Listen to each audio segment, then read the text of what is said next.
Si vous n'aviez que 2 heures.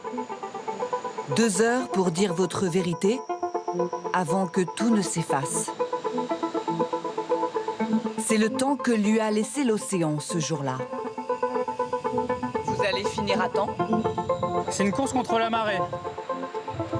Alors, avant qu'il ne soit trop tard, Sam fait de cet instant un moment unique. Et le grave dans le sable, c'est sa manière de vivre. Ce serait dommage qu'on ait des regrets, de ne pas avoir fait des choses, de ne pas avoir profité, de ne pas avoir regardé, de ne pas avoir dit je t'aime, de ne pas avoir pardonné. Une urgence de vivre que la vie s'est chargée de lui apprendre.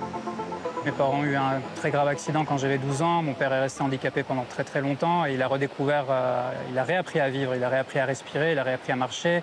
Et il s'est battu pour continuer à se faire plaisir avec ce qu'il avait. Et c'est de là que j'ai probablement cette sensibilité. Une sensibilité qu'il a d'abord racontée, dessinée, sculptée. Puis un jour d'été, il y a 12 ans, l'artiste a saisi un râteau.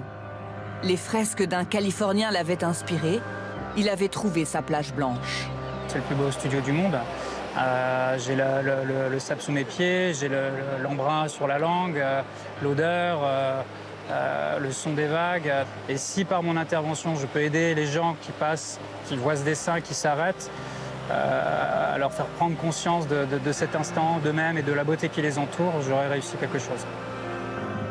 Aujourd'hui, Sam dessine la feuille d'un ginkgo, l'arbre qui symbolise la longévité, comme un pied de nez à l'éphémère. T'as vu comme c'est beau, mon cœur? Et t'as vu les montagnes au fond? Il y a quand même pas beaucoup d'endroits où tu peux voir la plage et les montagnes. Ça fait partie un peu de notre manière de vivre. On regarde, on contemple. L'océan, c'est fait pour ça. C'est quelque chose qui est vivant et on peut s'arrêter devant pendant des heures et ça fait un bien fou.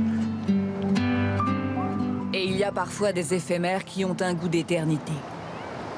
Alors Sam s'arrange pour qu'il dure encore un peu. Il y a urgence de ralentir. On est hyper connecté et en même temps complètement déconnecté de la réalité. Monte à droite.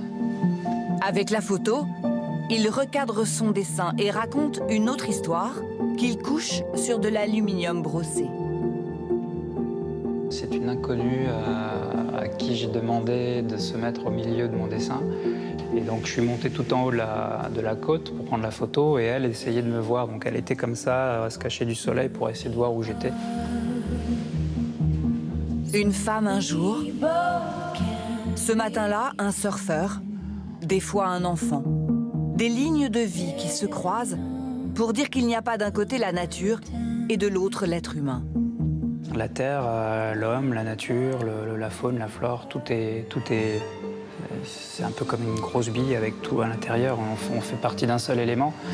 On est tous différents, tous ensemble, tous sur la même planète.